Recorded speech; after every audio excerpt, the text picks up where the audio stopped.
Black slaves. Americans built She was the absolutely USA. correct. If you look on a timeline, the history of the United States is still fairly brief, and slavery was abolished a mere 155 years ago. It wasn't just the White House that was built using slave labor, by the way. The building that serves as our country's political center, the United States Capitol, was built and rebuilt using slave labor after its sacking in the War of 1812. Although most northern states had abolished slavery by 1804, it's had its fair share of symbols erected using slave labor.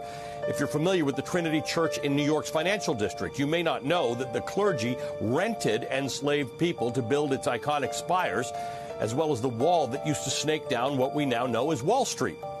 Many of our forefathers were enslavers. Thomas Jefferson's entire property in Charlottesville, Virginia, Monticello, was built and run by enslaved people.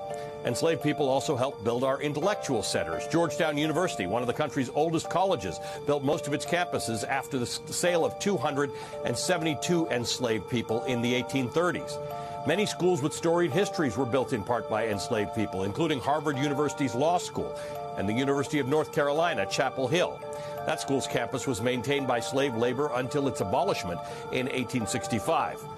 Poor record-keeping and indifference by early historians makes it nearly impossible to know every contribution made to these buildings, but there's no doubt about how they got built.